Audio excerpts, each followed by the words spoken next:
Yeah. I wasn't there for like 5 minutes, and they found me right away. And man, they were pissed. They drugged me out of there. They called the real cops. Welcome to Creative Ops, a podcast for creative people.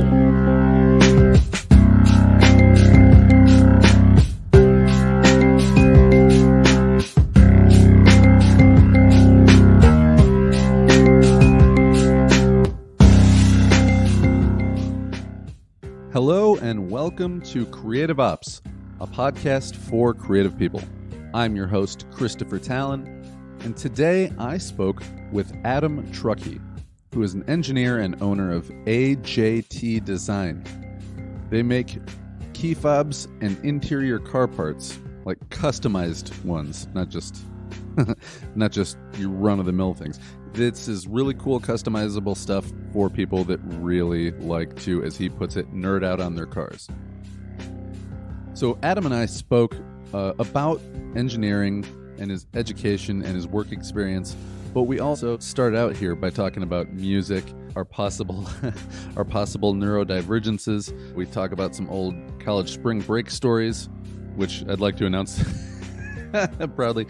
I don't drink alcohol, and I haven't for a couple of years now, so don't worry about if you're like, man, this guy sounded like a troubled youth. I'm good. Anyway, we talked about his education, his work experience, and then also really got into him starting his own business, what that was like, how he grew that business.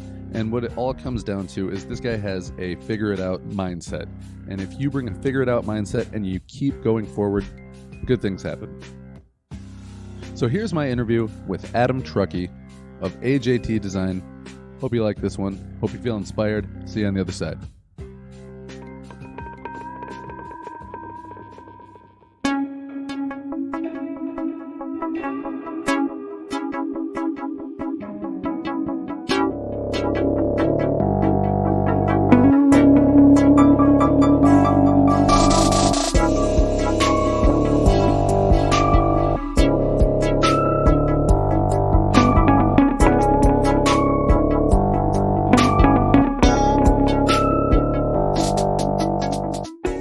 I'm kind of a music snob. I collect records. I like stuff from the 60s and 70s or weird indie stuff that people don't know.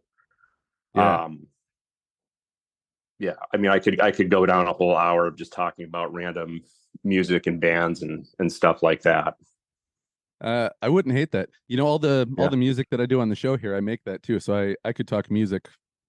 So you're an actual musician? I'm an actual musician in so much as that I've recorded myself playing music. That's cool. I have not. I've got no actual musical talent, but I collect records. I listen to stuff. I know things, Yeah. And if I don't know who is in what band, that type of thing. That's awesome. Yeah. And I don't know if you're neurodivergent, but I am. And I find, the more I've researched my neurodivergence, that, music actually has like a very like soothing, almost puts me into like a meditative type of state of mind, and I kind of start ignoring all the things around me, whereas some people are just like, oh, this music hits, cool. It really kind of takes me over. I'm googling what neurodivergent means. Oh, having a brain having a brain that works differently from the average or neurotypical person. Yeah, I would say that's probably me. Yeah, I think I know that I've been diagnosed ADD. I wouldn't be surprised if I'm a little autistic. Yeah, I always tell people I'm on the spectrum, like when I do something that's like socially weird or rude. I was like, hey, they're like, give me a break. I'm on the spectrum, Yeah. But you can only get so much mileage out of that. I mean, I probably am, but I'm not like way on the spectrum. Or people like, you're not on the spectrum. Yeah. Like, I don't know. I've never been like diagnosed, and I don't really care. But you can talk to strangers. You can look people in the eyes when you have to. Yeah, I can do all that. Yeah. Yeah. I always had a hard time looking people in the eyes when I was little too. So that maybe part of it. I would try to, they're like, no, shake someone's hand, look them in the eyes, and I'd be looking them in the eyes, and I could start to feel my eyes starting to tear, like I was staring into the sun. Oh no. Not as bad now. I've Yeah. worked through, I think, most of it in my adulthood. That's good. Yeah. Yeah.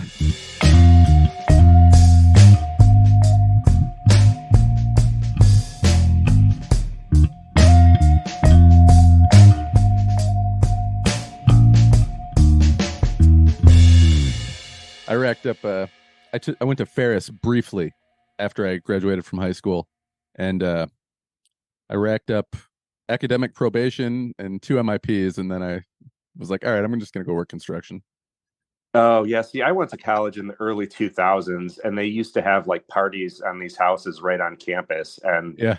the campus security would show up at like, I don't remember if it was midnight or 2 in the morning. I think it was probably like 2 in the morning. And they would just be like, all right, everybody set your beers down, time to go home. And as long as you didn't like try to start a fight or anything, everybody was pretty chill. Like nobody was actually getting MIPs. Yeah. Well, the thing is, I was being super chill. I was actually in bed when I got the first one because I was we everybody had been drinking. We were all like 19. We were at a friend's dorm at a different college. And there was people just kind of like having a dorm party, but they were being too loud out on the balcony. Meanwhile, I was like, I'm just going to go to sleep because I'm tired. So I went into a bedroom, laying down. All of a sudden, the door opens. The police officer goes, "Get up." I'm like, huh? So I walk out. I get an MIP for, I wish I could remember what the alcohol was. At the time, you could drive with a 0.1, I think, because it was early 2000s. Yeah. And I was below a 0.1, so I was like, oh, I could have driven if I was 21, but because I'm 19, I'm getting a ticket. Can't be in bed. Yeah, that's ridiculous. Yeah. And the other one I got, I was getting a ride home. I called somebody. I said, hey, man, I had like 3 beers. Can you come give me a ride? Sure. Cop pulls us over on the way back to the dorms. Have you been drinking? No. Anybody else in the car been drinking? I'm like, yeah. They're like, get out. And I tried to tell them too, like, man, I called for a ride. Doesn't matter. But that's campus police. Yeah, they were chill up there. I remember doing a spring break and time at when I was 20, and everybody, I was like 20, I was like 20 and a half, Yeah. And everybody else I was with was like 21 or over, I had like a lot of older friends. We went down and it was just like this cheap, everybody puts in $200 and it pays for the gas and the room down there. It's this kind of condo hotel situation right on the beach, and it's all college kids, and it's girls going wild and all that typical early 2000s spring break stuff. But the weather was terrible, and somehow I don't remember how I went into this bar, and I'm trying to remember how the hell all the rest of my guys that I was with went out to like a bar, and I met this other guy, and you could buy this thing. It was like $50, and it was a giant plastic cup, and they'll refill it with as much beer as you could drink for the whole week. So he's taking his cup and he's pouring beers into my cup. And then the security people at the bar saw that, so they kicked us both out. I think they took away his $50 cup, which I felt terrible because he was just some dude I just met. And they told me, they're like, stay out of this bar for the whole rest of the night. And I was like, okay. Yeah. So I go back to the room. Meanwhile, my buddies come back from the real bar. I tell them what happened. They're like, oh, don't worry about that. They're like, just change your clothes, take off your shorts and put on some pants and put on a hat. They're like, no one will ever know the difference. We're going back. I'm like, okay, sounds good. I'm in, Yeah. I wasn't there for like 5 minutes, and they found me right away, and man, they were pissed. They drugged me out of there. They called the real cops. This is in the South. This is like in, and they like escorted me from like the bar to like the front office. There's a guy behind me in this Southern accent. Boy, if you try to run away, I will like hunt you down with my nightstick and I will beat you to the ground. Do you understand me, boy? I was like, holy shit. I'm like, I'm not running away. I'm not resisting. I'm just doing whatever, And yeah, it was like a whole thing. There was like 3 or 4 of them. I remember this one cop, he must have been about 4'8", and he was sitting on the desk and his little legs were just sitting there dangling. Oh, you must be stupid. Blah, blah, blah. We all had to go back. All the guys we had this room with, go back to the room. We had to dump out all this beer, all this booze. They searched the whole room for drugs. No one had anything. And, oh God, it was awful. And the whole rest of the trip, the cops were like hovering around, just like watching me like a hawk. It was terrible. I kept calling it the worst spring break ever in like comic book guy's voice from The Simpsons, you know? Yeah.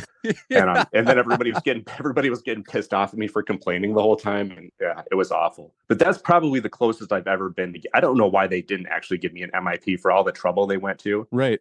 I think they just wanted to have a good time. I don't think they actually cared about Those police, that you said. Yeah. Okay. What year was it? Do you remember? Because we might have been there at the same time. This would have been I think this would have been 2003. Okay, yeah, we might have been there at the same time, buddy. The weather was terrible. Whatever time it was kind of an early spring break. I went in the ocean, but it wasn't fun. Yeah, I don't even think I got in the water the whole time I was the only person who was like 19. Everybody else was 23, 24, 25, or whatever they were. So we go to this bar the first day we're there, and he's like, "Hey, are you gonna be drinking?" And I was like, "Nah, I'll probably be driving." Later on, he's like, "Hey, I got these shots for all you guys. I'll get you one too if you're not driving." And then my buddy just looks at me. He's like, "Yeah, you get one too." I was like, "Okay." Guy gives me a shot. It was the guy that owned the bar. So he's like, "Come back here later. We're having a whatever night." So that guy starts serving me drinks then and there. When we show up later that night, he's like, "Hey guys, all right." And he just starts giving us drinks. But then he walks away. I go up to get another drink. And the person's like, "Sure, just let me see your ID real quick." And I was like, And then they're like, "You got to get the fuck out of here." I was like, okay. Yeah. And they gave me the same thing. They're like, "We don't want to see you here again." Yeah. Okay. Yeah. Done. Yeah. And the thing was, this place I was at, it was all spring break kids. There were no real adults there. I don't think there was anybody over like 25 in the whole place, you know? 100%, except the guy that owned the bar. He was like the only guy. He looked ancient, but in retrospect, he was probably like as old as I am now. Right. Yeah. So yeah. Anyways, yeah, that was probably that's probably the closest I've ever been to getting in any real trouble. And I wasn't even in college, and I wasn't even anywhere near where I was. Yeah, those police those police were so busy up there. I remember seeing like a beer delivery truck as we were driving into town. There was a beer delivery truck. The back was open. A guy was like taking his dolly into the store. As soon as he's in the store, a kid jumps up into the back, starts throwing down cases to his friends, and cops just tackled him. It's Wild West. Yeah. So they're dealing with guys like that, actually like doing like B&E type stuff. They're like, "Okay, this kid was just drinking. All right, just pour his beer out and tell him to go home." Yeah. All right. So now we've got all the incriminating stuff out of the way.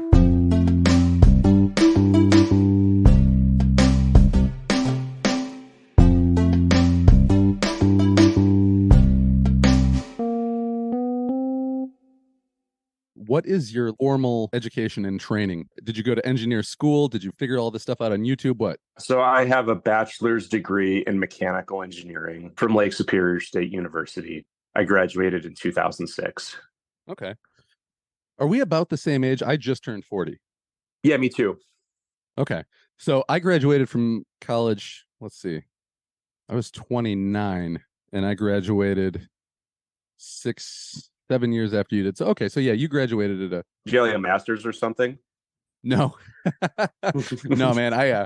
I just blew off high school, completely blew it off, got work full-time doing construction, which I had been doing in the summers in high school. And then about a year into that, I was just kind of like, this construction gig isn't like leaning towards the opportunities I was hoping. Like I was hoping maybe I'd get in on somebody's crew, like being a carpenter or something, but it just, they weren't in dire need at that time like they are now. So they were kind of like, "Oh, just keep picking up the garbage and we'll eventually get you in on stuff." And I got sick of that and I joined the military. So, oh, wow. Yeah, I was 21 when I joined the military, 26 when I got out, went to school and finished just before I turned 30. Wow, that's a pretty crazy career path. It is a crazy career path. And then I used my degree in education for like about 5 years and then just stopped teaching and have been more or less just been podcasting and writing and doing stuff like that. Nice. Yeah. So that's my big roundabout path. Let's get into yours then.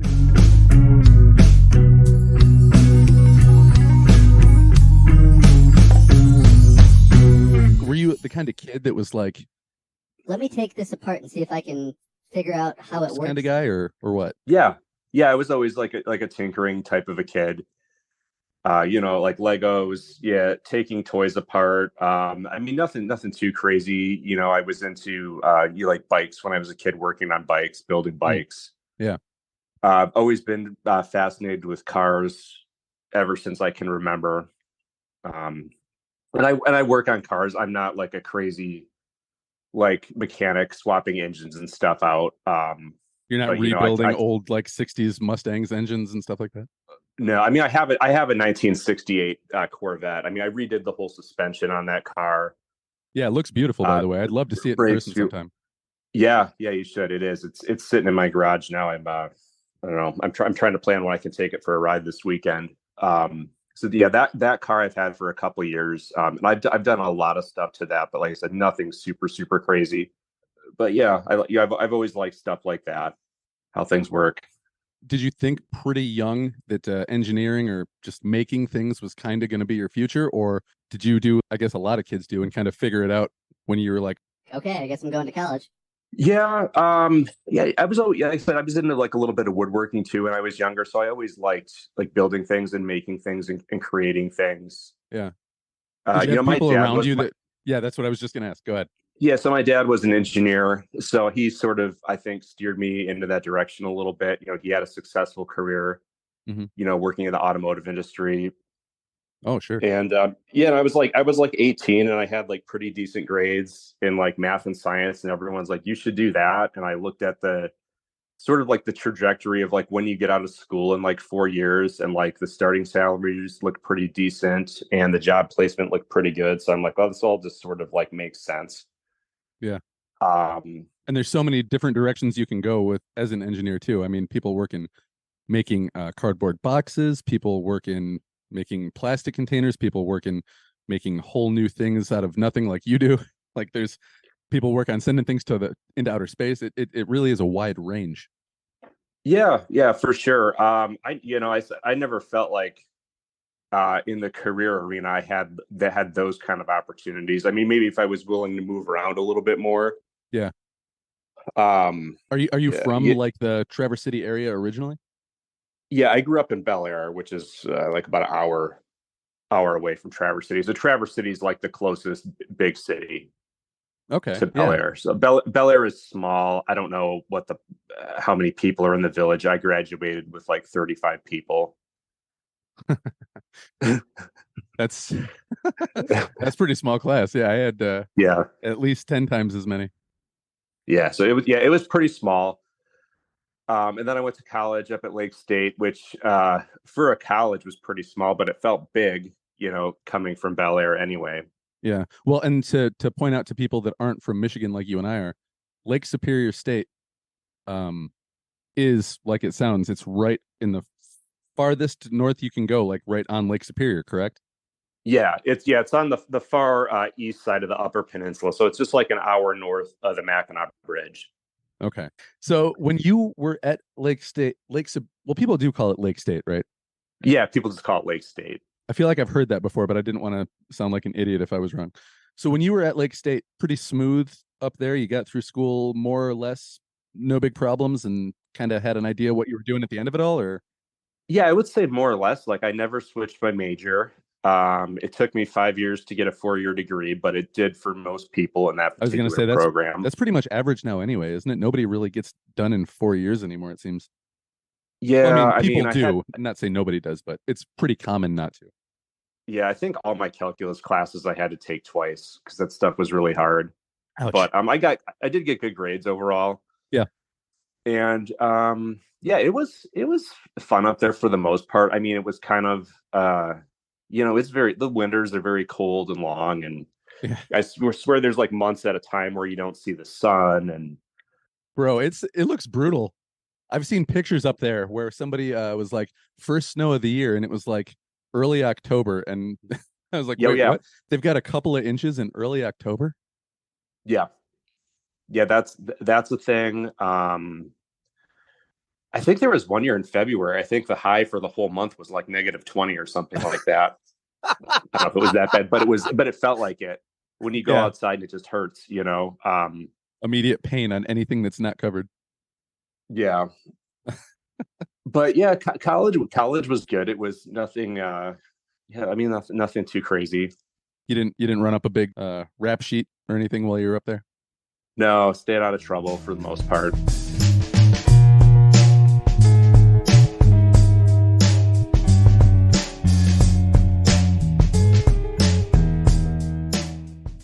When you started actually moving into the professional world of engineering, what was like your first gig? Yeah, so I've had between when I graduated and doing my own thing full time, I think I've had about five. I've worked at about 5 different places. Okay. So when I first graduated, I ended up getting a job out in Madison, Wisconsin. Huh. I just wasn't really happy with it. I kind of wanted something more. It was a fun time out there. I met some cool people, and it felt like an adventure. Yeah. But then I got an opportunity for another job, like in Traverse City, and it was like I wasn't even out there a year. So I moved back to Traverse, and that was like less than a year after I graduated. And then I pretty much just been working in Traverse ever since. So I was at another company that makes industrial worm gearboxes. What's that? So do you know what a worm gear is? No. It's if you've seen one before. If you Google it, it's hard to describe. It's like when you have something with screw threads and that turns a wheel. The screw threads spin the wheel. Yeah, with cogs. That's a really good way to describe it. I'm terrible about describing anything. I'm something of a wordsmith. Actually, what I did was almost like sales there. For a lot of the time, I did what was called application engineering, which was a lot of just answering the phone and reading product catalogs to people. Yeah, I was there for I think almost 5 years. And I probably got a lot out of that experience. I don't know if it felt like it at the time. I was still young, I was like in my 20s, and I'm like, like I want to do this, or I want to do that, or I want to build machines, or I want to be doing this really creative design work without all the oversight and the not being in a meeting with my manager and his manager and his manager, and then that type of a thing. Yeah, well, I mean, you were like young, passionate, and talented. You wanted to do what you wanted to do. Well, I was young and passionate anyway, but anyways, yeah. So I did that, and then I switched to another company that was called Microline. I don't know. They're still around to some capacity, but they did these big tools that would inspect oil wells and gas pipelines. So they would shove them like into like a gas pipeline, and these things could be like 2 feet in diameter, and they had all these magnetic circuits and electronics and firmware so that they could go through a pipe and it could accurately map out like where the pipes were corroding. Yeah. So they know like if they have to do repairs before they leak. Yeah, it's good stuff to stay ahead of. Yeah, that's probably, from a technology standpoint, that stuff was really crazy. Everything we built was out of titanium.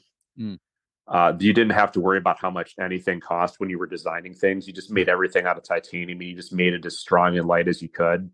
Yeah, that's nice when they're like, money is no object. Just make it. Yeah, I mean, you did spend, hundreds of thousands of dollars building these things. It was an interesting place. A lot of like really smart, like nerdy computer electrical people. So like as a mechanical engineer, I kind of felt like what we were doing was fairly simple compared to, I mean, there was people in there designing circuit boards, writing all kinds of, what they called firmware and not software code. And I'm not even sure what the difference is exactly, but I mean, there was stuff going on I didn't even understand. The magnets, they had these magnets, like this, I think it's called neobendium or something, just to handle those and package those was like a huge like safety thing. Like if one of those got loose, it was like a projectile.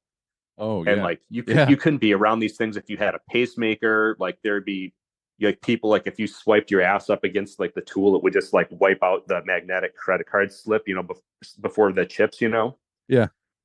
It would, So wow. That was some kind of neat stuff. I was there for I think about 3 years.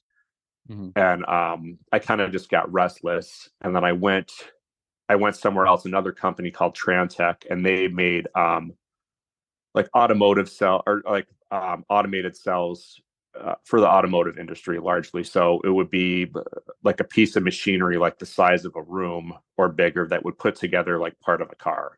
So a lot of robots and stuff like that. And I was doing more of the mechanical design. It was at that point I wanted to do things that were more creative, and it was kind of like repetitive. So I was there for a year and a half, I can't remember. And right around this time is around 2014, I started doing my own thing. It was back when I was at Microline, and I was really bored at work one day. So I was just like surfing the internet, which is what you do when you're bored at a cubicle job. Yeah. You know, you keep one screen open with something that looks like work, and then on the other one, you look at something that's interesting to you to kind of make the day go by. And just do a quick alt tab when the boss walks around.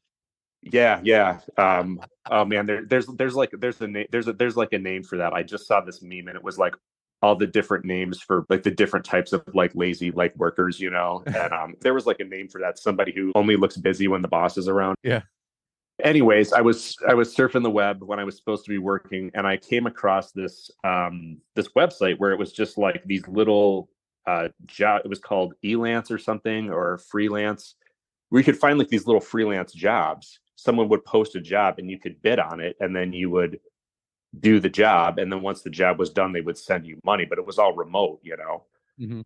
And this thing was like the design of a garden hose nozzle, like one of those old brass garden hose nozzles. And they wanted me to like reverse engineer it and make a couple changes. And it was just kind of a fun little easy design project. So I wrote like this really nice proposal to do it. They sent me the thing. I redesigned it. They paid me like $500.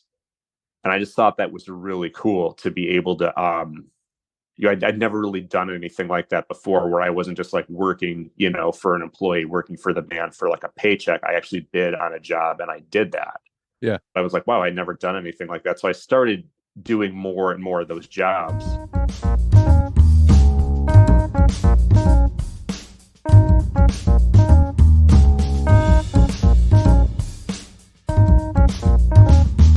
Yes, I really wanted to do this thing full time. I was doing it for 6 months. I was trying to talk my now ex-wife into it. Yeah, it's a scary jump.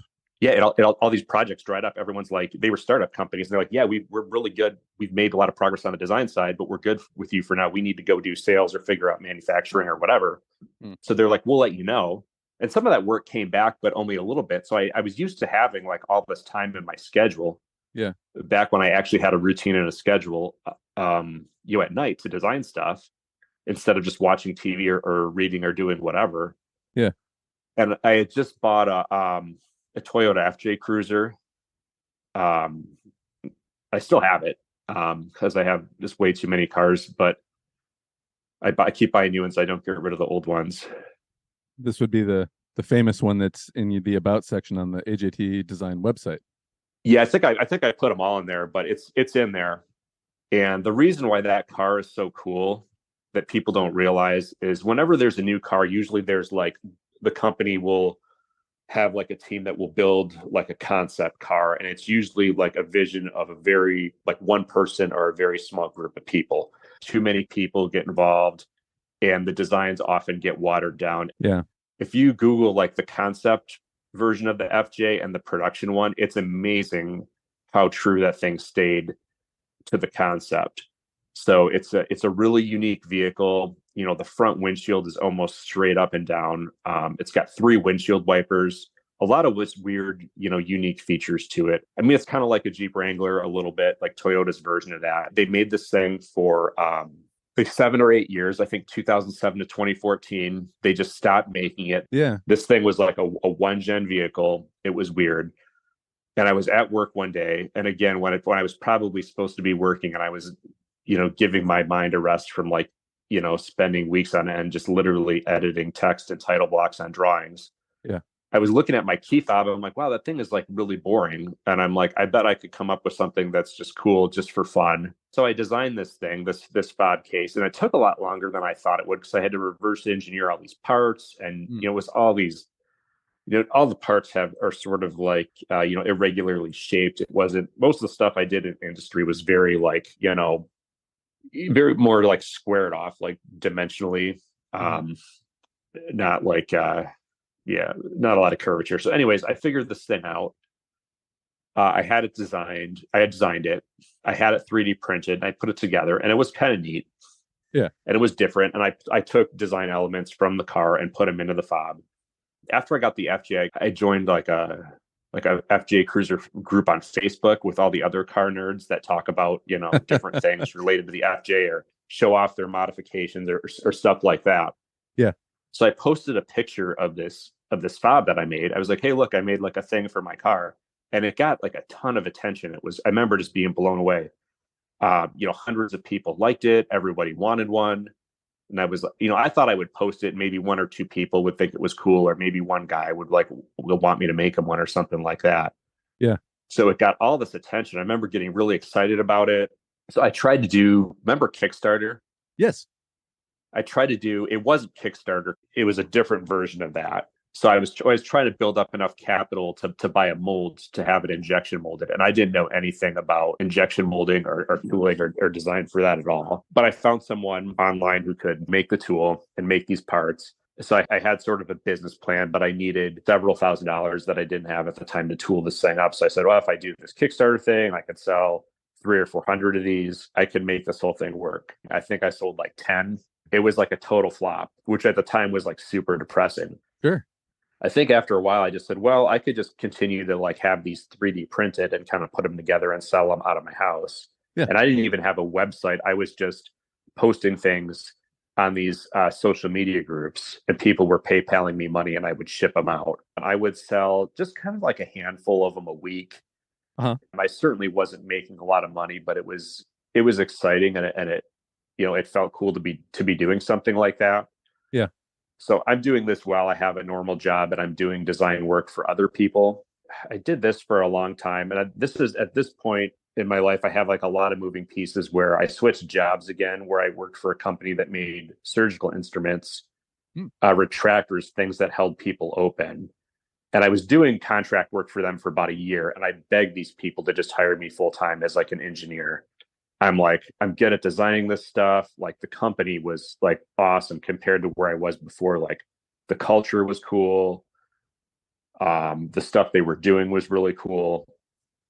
And I'm like, I just need to get out of this other place and into this new place. So I finally talked him into hiring me. But at the same time, I'm building up my own company, and I was doing a couple other projects. I tried the 3D printed fob cases. I knew I just couldn't build a real business out of that. So I tried making one that was CNC machined out of aluminum and plastic, but they were these fob cases, they were very expensive. Also, it turned out that they blocked a lot of the actual signal because of the metal case. So they were really, really beautiful, but people were getting them and they're like, I have to be 5 feet away from my truck to open it up. Yeah. I mean, I did eventually sell them all. And I tried like building little antennas inside the fob cases with like a little piece of wire. I had people help me figure that out. I don't know that any of that ever really worked that well, but I did a round of that. But that was kind of a nightmare doing that. I can remember I would be at work, and then I would be like in the bathroom on the toilet doing like customer service on my phone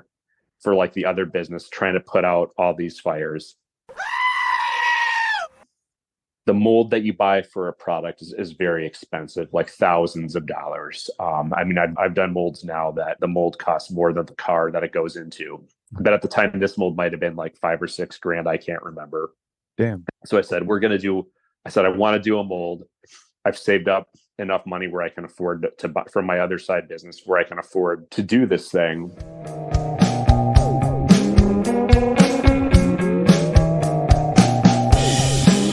So we kicked it off, and the parts just looked terrible. Bruh. Because when I designed the part, the actual geometry and the outer design of the part, I still make these things and sell these things now, and I'm still happy with the design of it. Some stuff I've designed, I look at it and I'm like, my God, that design is like total shit. Like that thing just shouldn't exist. Like, what was I thinking? And there's other things I look at, I'm like, man, I designed that 6 years ago. I still think it looks. Yeah. That's sort of the artistic part of what I do that I don't even really It's very hard to describe how or why I do it. But anyways, they look terrible because I didn't understand design for injection molding. Like the walls of the parts have to be relatively uniform, and all these other considerations that I understand a lot better now.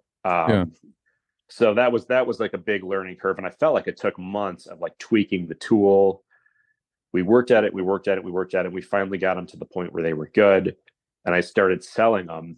And I could just, that's kind of the point where I'm like, okay, these are really taking off. And this is something that's actually, from a business standpoint, like I can actually make money at doing this. And that's kind of when my business really, kind of when I would say it really started. So I just started doing more of those. And I think that's about the time too, where I said I'd stop doing contract work for other people. So I said, I'm going to have my day job, and I'm going to be doing all of my extra time I'm going to pour it into this. Because this is actually making some money now. Yeah. I'm trying to think. Yeah. By the end of like that year, I looked at things, and I was really building my company, and things were taking off, and I was working like crazy. So basically I would work my normal job for like 8 hours. I would leave. I would run around town to pick up parts, usually bring them to someone else to have the parts finished, to have some post-processing done. Spend like an hour running around getting parts. I'd bring them back to my house. I'd have dinner with my family for a couple hours, get the kids to bed at 8, and then I'd work from like 8 to like 11 or midnight. And I'd just do that every night. So that between 8 and midnight, I was shipping out all these orders of these things I was selling, because I was doing everything out of like a bedroom in my house. Yeah. That gradually got more and more caved in, so it looked like something out of Hoarders. There were so many boxes of stuff I couldn't even keep track of what I had. Channels dug that you could walk through. Yeah, pretty much. So I was doing this for like a year, and it was really fun and exciting because all these things were taking off and they were doing well. Yeah. I'm just selling these on my website, posting pictures of them on Instagram, and just kind of letting I would say word of mouth, but it was all online, people on the forums, whatever, posting pictures like, hey, I just bought this fob. It's pretty cool. Everyone, well, where'd you get that? And that's all it was. Of the whole thing, that was probably like the most exciting period, is just watching it take off. A year later, I'm like, man, I made more money actually selling these fob cases than I did at like my normal job. And I didn't really hate that job, but I liked doing my own thing better. Yeah. I mean, sure. Why, who wouldn't rather wake up in the morning and go, what do I want to do? Yeah. Yeah. I want to say it was like February or March of 2018 where I was finally just like, I've got to just pour all of this time into just doing my own stuff, and maybe, stop working 70 hours a week every week. Yeah. Right. But I wasn't, I tell people that because I don't work that much now. And I'm like, I wasn't really burned out. I was tired, but I just had I had a very strict routine. Like I tell people, like I went years where I would watch maybe 3 or 4 hours of TV a year. And I just, I didn't exercise. I didn't have really friends that I saw very much. It was just working and then doing stuff with my family. And then that was it. And it was, I don't remember that being like, awful. And it was really exciting because I was building something, but it wasn't like what you'd want to do forever, at least not for me. I mean, some people who are workaholics just love that. And I was like, I can do it. And I love this because I'm doing it for myself. It doesn't really feel like a job. And I liked the process of designing it, and then watching the sales take off is really, really exciting, to something that you've built and watch people buy it and watch the money come in is really cool. Yeah. And I still do that now, and that's still kind of my favorite part of what I do. So anyways, I quit my real job. I finally, had talked, my then wife. I started developing a lot more stuff at a lot faster clip. And then a few months after I quit my job, me and my wife decided to get divorced. So I moved out and I bought my own house. And around the same time, I had to move the stuff out of my house anyway. So I leased a facility for my business, for my warehouse portion of it. I hired a guy to do basically to keep the warehouse up and do the order fulfillment and ship the parts out, so I could just focus on designing and running the company. So all this happened over the course of 6 months. It was a really drastic change. Dude, I was saying, it sounds like almost everything in your life changed in a relative instant. Yeah, it was a really cool. I mean, it was a lot, but it was a really cool period of time. So I did that, and then I had this really nice home office at my new house. My company was growing, sales were taking off. I was designing all kinds of new stuff. My creativity was really good, and yeah, that was pretty much that. And I And just kind of continued.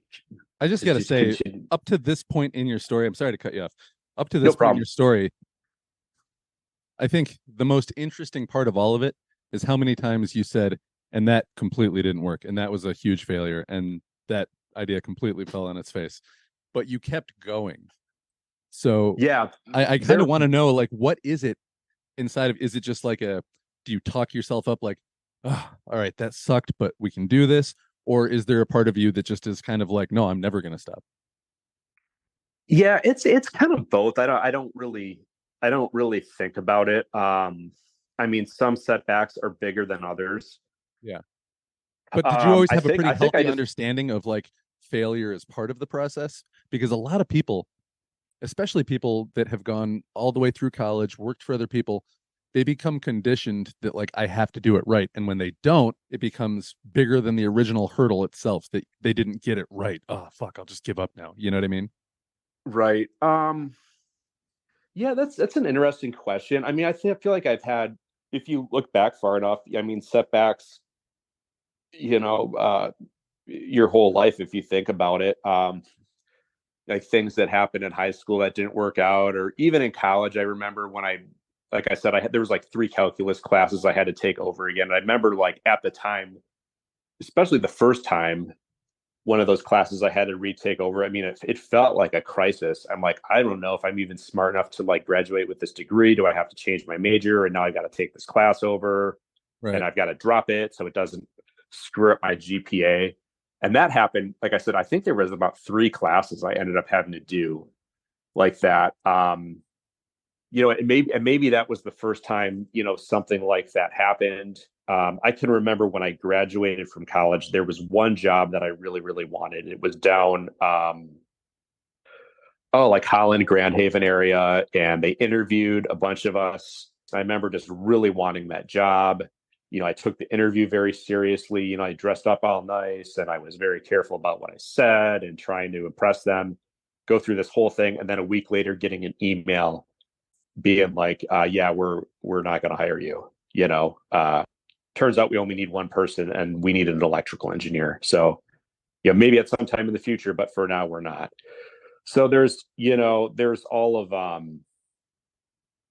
yeah. So I mean, like that was a huge kick in the guts. If you look at my whole career, I mean, your whole life, whatever, there's always stuff like that. And then the other thing for me is, like I said, I had a lot of jobs. I don't know that I ever really felt like I loved most of them or any of them all the time. Like I never really like got up in the morning and was like looking forward to going to work and working on stuff. And maybe if there was a really exciting project, maybe for little bits of time, but generally it was like, okay, I have to do this thing. I'm kind of watching the clock. When it's 4:30, then I'm watching for 4:30 when I can leave, or when it's noon so I can eat my lunch. Yeah. That type of thing. So I knew I had been through enough of those too that I knew, like, if I even had a small chance of getting out of that and having like more freedom, Yeah. where Freedom, I man. That's could what everybody just, wants at the end of the day, is just yeah, where I do where I whatever don't they have want to do. Yeah. yeah, I don't want to have like, I never really wanted to be a manager or boss other people around. That didn't sound like fun to me either. I just kind of wanted, nobody like on top of me telling me what to do as much as possible. Yeah. And also this idea, like if I have a really good idea and I work really hard and I try to build something and it takes off, I want to reap all those benefits instead of just going to work and collecting a salary and basically getting paid the same amount of money whether I try or not. It's like this. It's like the scene from Office Space where he's like, if I work my ass off and Initech ships out a bunch of extra boxes, I don't see another dime. Yeah. There's a lot of, if you've ever had a job like that where you've worked for, a mid-sized corporation and been in a cubicle. I remember watching that movie in high school and thinking it was hilarious. And then once I had a real job, I'm like, shit, this isn't funny. This is kind of real life. Yeah. And there's sort of like a there's sort of like a, I don't know, I want to say like a depression or like a vibe or an energy from like, because so much of that work that needs to be done is so mundane when he's like, I update software code for the whatever. And I did some work at those places that was creative and it was exciting and it was fun and it was challenging, but a lot, and even what I do now, there's some days where I spend days, even for what I've done now, where what I do is it can be fairly mundane at times. But yeah, I think I had like a strong drive to sort of escape that and go into this new thing that I was doing. It was just really fun and it was exciting. So whenever something like that would happen, I was just like, well, I'm just like into this now. I'm like, there's not really like, it's got to fail a lot worse for me to actually give up. Yeah. There's still setbacks with things. Always. It's just, you have to keep trying, and the good things and the successes sort of have to outweigh the failures. Yeah. It wouldn't be life if stuff didn't go wrong. Yeah. I've done a couple different projects, a couple different products this year where I've put a lot of time and effort into them. And then only 2 of them will sell, Yeah. So I'm like, I don't know. I did it. It's good. I'm happy with it. Maybe with some time it will take off, or maybe a year from now I'll come up with an idea to make it better or cheaper, and then that version of it will take off. It's just sort of the nature of the beast. It's not just like winning 100% of the time. Yeah. But as long as it's most of the time, and then it just sort of works out. Yeah. That's my biggest advice, I think, to anybody who does anything, is just to try to take that same mindset that I guess you've had, where like, don't take a failure as like you did something wrong. Take a failure as, oh, okay, well, that doesn't work. What else can we try? Because eventually, you can only fail so many times before hopefully you get better, or you learn, or you just avoid the mistakes, Yeah, I think doing something like this, it's just sort of like you do have to learn a lot of things the hard way. Yeah. It's because not especially like engineering, it's not like there's already the blueprint. This is the right way to do it. You have to navigate what is the right way to do it. Yeah, I mean, that's part of, I had a college professor once, and he was like, you'll probably never use a lot of these specific classes. He's like, but being an engineer is really just about learning how to figure things out and problem solve. Yeah. It's like, you're not going to be able to look everything up in a textbook. You just sort of have to build the skill of sort of figuring things out.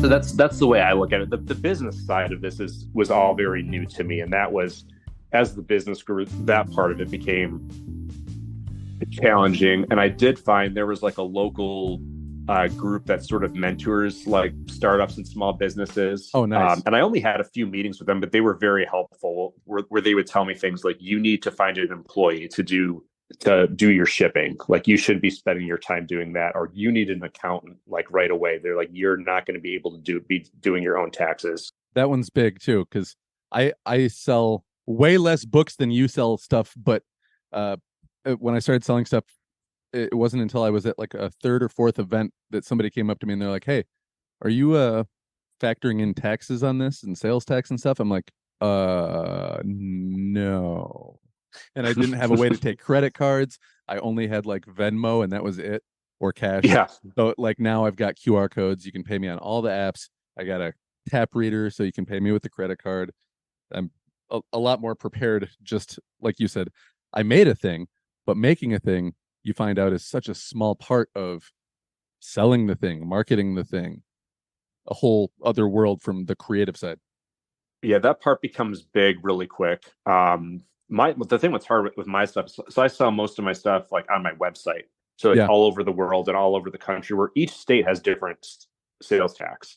So well, that is it part, based out that of part, where the sale is then? Like, do you pay your state tax on it, and they? No, it's based on where they buy it. So if someone really? orders something on my website from California, they pay California state sales tax. Oh.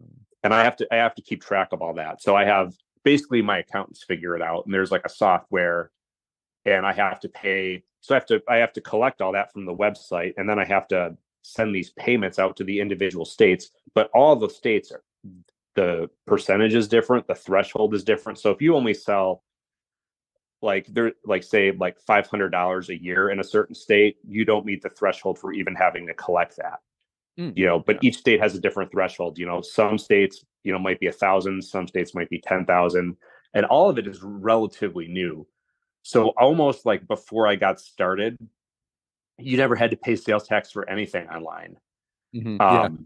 But then the laws changed because all these brick and mortar stores were like, people are just buying stuff on Amazon because they don't, because instead of buying it at the store down the street, because they don't have to pay sales tax on it.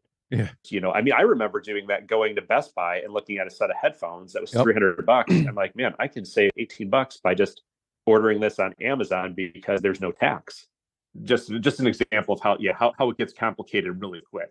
So anyways, I had kind of early on, I had somebody, I had a little bit of guidance anyway to do that. And then the accounting people have helped me with a lot of things.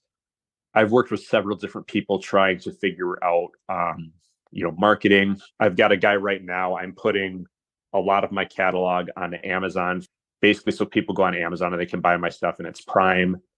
But that's a whole process of getting that up. I'm kind of, in the middle of it now.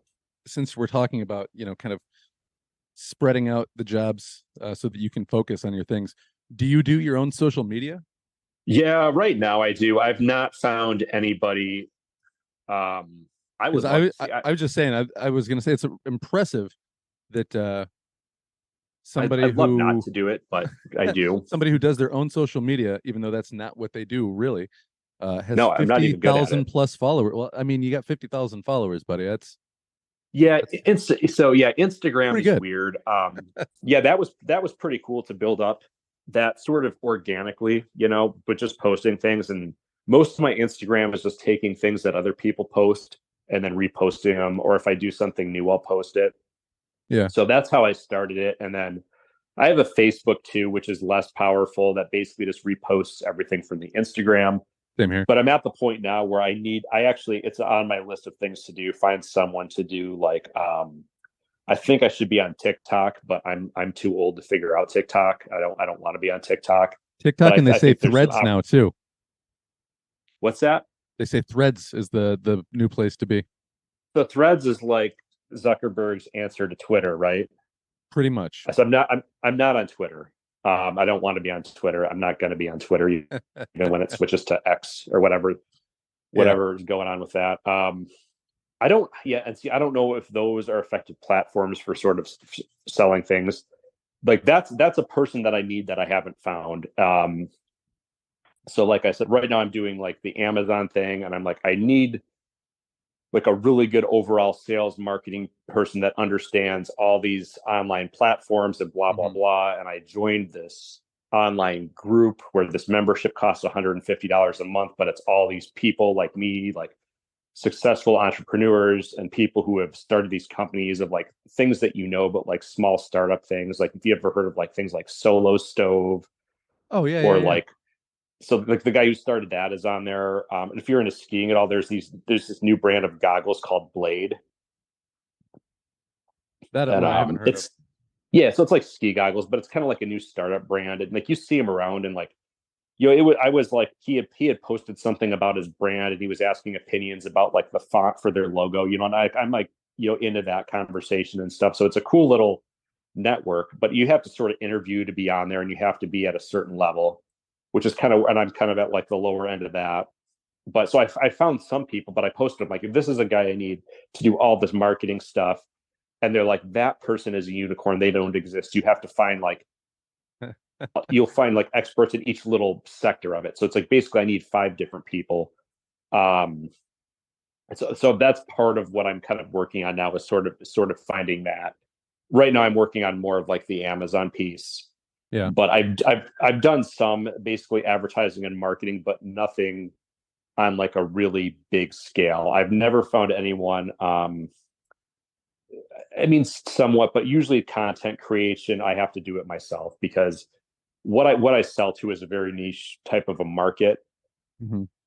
And if you don't understand that, see, I show a lot of people what I do, and a lot of people like don't even understand why it's a thing because most people just buy their cars and they drive them.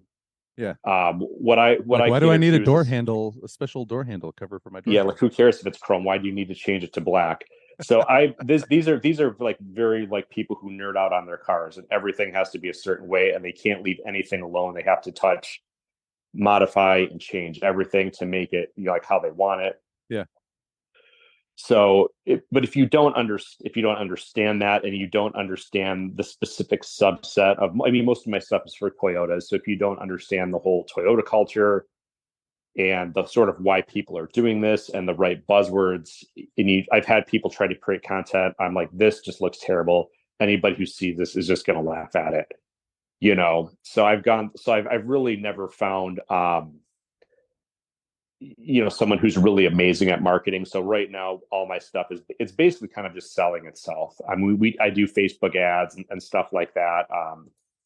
Yeah. Do you find you have good luck with those? I supposedly I've never really been able to measure it. Yeah. The people who are doing my marketing now, they've been working for me for like 2 years, and I keep asking them for that, and they're still working on it. And I don't know. I just pay X amount of dollars every month, and I'm hoping it's worthwhile. But I honestly don't even know. Yeah. This is the part of the thing, like I said, where I try to find people to help me out on, because it's not the part that I'm good at or that I'm interested at. So my challenge is, as the company grows, is to be able to sort of, you know, offload this stuff on other people so I can, you know, focus on doing the things that I like, which is sort of high level, you know, deciding where the company is going and actually just designing the stuff. Yeah. Because otherwise you get buried in all that other stuff, and then you just end up with that same feeling that you had at the other job where you're just like, I'm just doing this stuff. I don't care. Yeah, it's never that bad though, because at least I'm like, well, you know, like I've done a lot of the stuff for getting my stuff on Amazon. A lot of that is mundane, but at least that I can watch the results. You know, I'm like, wow, our sales are really ramping up, and at least I'm like making more money. You know, and I still get to make the decisions. You know, I decide which products are on there, and you know, the guy who's helping me out. You know, I mean, he's got a lot of input and he's building these things, but at the end of the day, it's sort of up to me.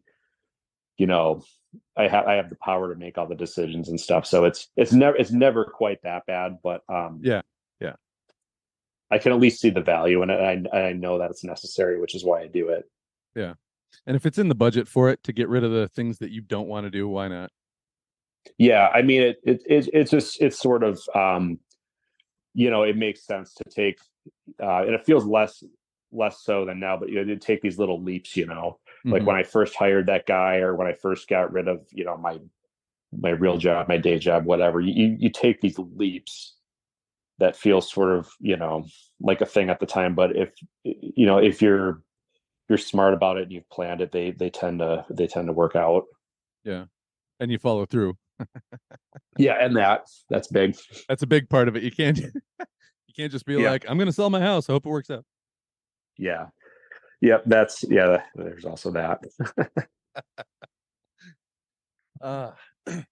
Well, thank you for everything that you've shared and said today. Last thing, I guess, if there's somebody out there who's got the entrepreneurial spirit, but they're not sure what to do, or if they've got it in them, what's your advice to people who are like, hey man, I want to do my own thing too? I would just tell people to go for it. I don't know. I never have anything real specific. I mean, or like that advice real is common. Just go for it. But I don't think people really can understand like that. It really is the best advice you can get. Like you can prepare for things, but there's a point where you over prepare and you just have to do it.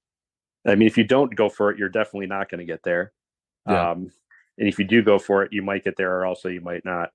That's kind of the reality of it. Or you might end up somewhere else that's equally cool, but you just didn't see it coming. Yeah. Or you might end up back to where you started, but at least you tried. I don't know. Yeah. That's sort of where I was at, I think, at the beginning. You know, I was actually, so I told you I was going to try to listen to some episodes of this podcast to just get my head in the right place for it. figure out your personality and stuff a little bit. So I kind of felt like was prepared. I used to listen to podcasts all the time when I was starting my business. So there's a lot of good podcasts about people, or at least there were, 5-6 years ago. So I'd be at work and I'd always have the headphones on to tune out all the people around me.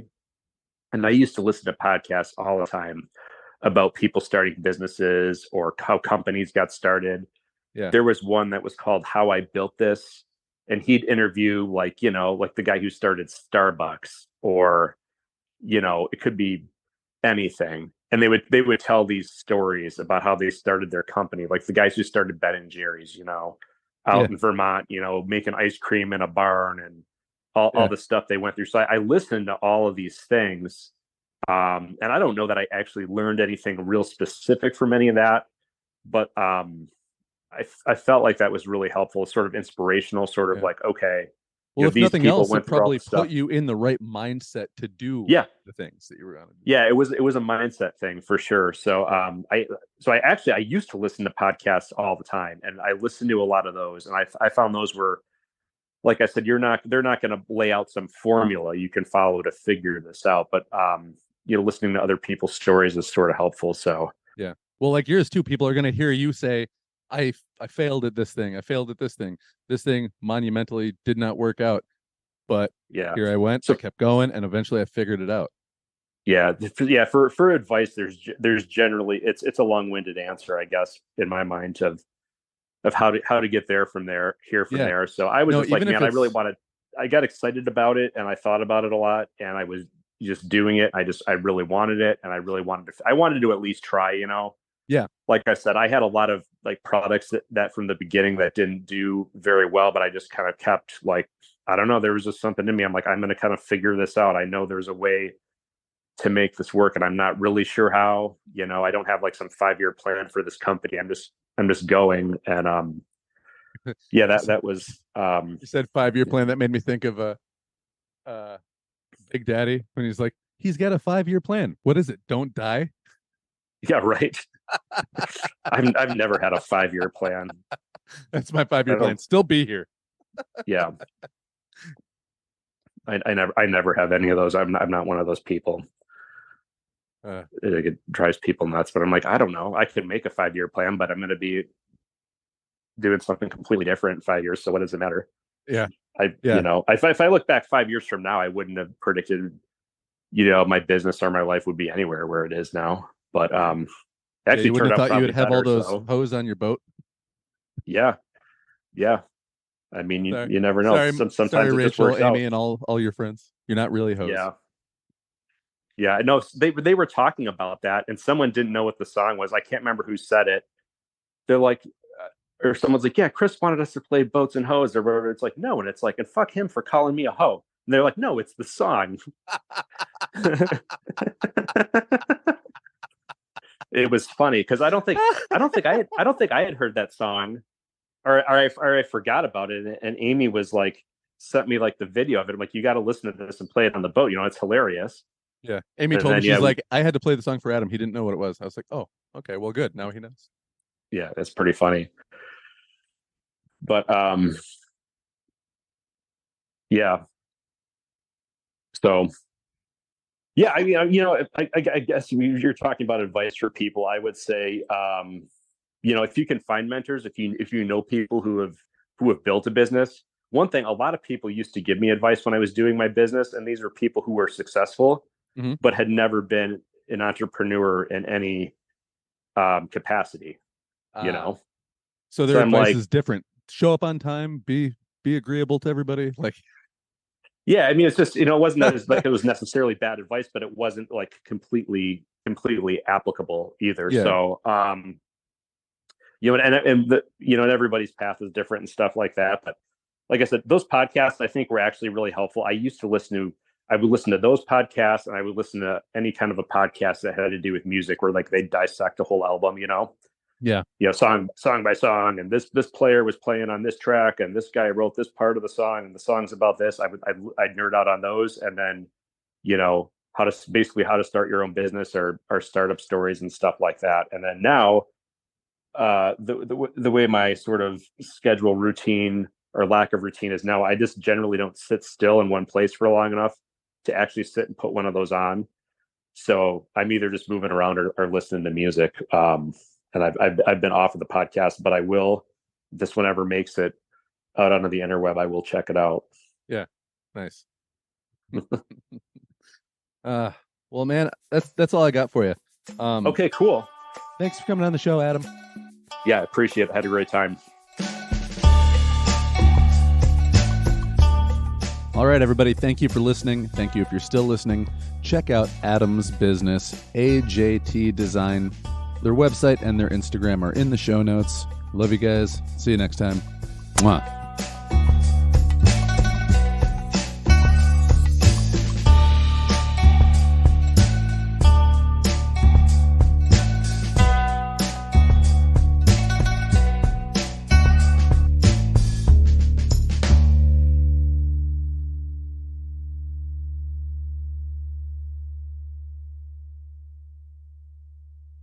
All right, if you're still listening, go buy my book. It's on my website, ChristopherTallon.com, with 2 L's.